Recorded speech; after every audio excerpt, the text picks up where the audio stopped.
अम्बाला के अंदर 70 वर्षीय एक लेडीज़ की कहानी बताते हैं आपको। उस जो लेडीज़ है, बुजुर्ग महिला, उसके 3 बच्चे हैं, जिसमें से बेटी और दामाद की हत्या की जा चुकी है। एक जो बेटा है उसका वो जेल में बंद है और एक बेटे की पहले ही डेथ हो चुकी है।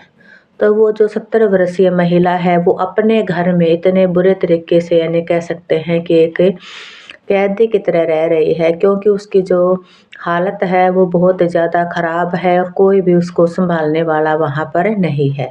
उसकी जो पेंशन आती है उसी में से वो अपना जैसे-तैसे गुज़ारा कर रही है। कोई पड़ोस में से उसकी पेंशन वहाँ से बैंक से लेके आकर उसको घर पे दे देता है, और यानी कि मतलब क्या है कि पिछले 2 साल से अपने किराए के एक मकान में एक कमरे में बुरे तरीके से वो बंद है। जब वहाँ पर एक किसी सोशल कमेटी जिसे हम कहेंगे, वहाँ पर आकर उनसे बात की, पूछा, तो बहुत मुश्किल से उन्हें समझाया हॉस्पिटल जाने के लिए। और उनकी जो हालत है वो देखकर, जैसे कमरे का जो गेट है वो खोला तो इतनी बुरी तरह से बदबू आ रही थी कि वहाँ पर खड़ा होना भी बहुत ही ज़्यादा मुश्किल था। मतलब क्या है कि भई पड़ोस है, आस-पड़ोस जो होता है वो भी हम एक-दूसरे की थोड़ी बहुत मदद हमें कर देनी चाहिए।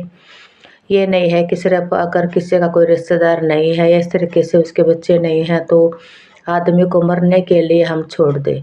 क्योंकि सबसे बड़ी सेवा इंसान का इंसान के काम आना ही होता है। ज़रूरी नहीं है कि हम पैसे से मदद करें, एक इंसानियत के नाते भी हम थोड़ी बहुत एक-दूसरे की मदद कर सकते हैं। जैसे कि अभी हमने उस महिला के बारे में बताया। जो बुढ़ापा होता है वो भगवान ने हमारी जो अवस्थाएँ बनाई हैं वो हर एक में आनी है। ये नहीं है कि हम कल बूढ़े नहीं होंगे।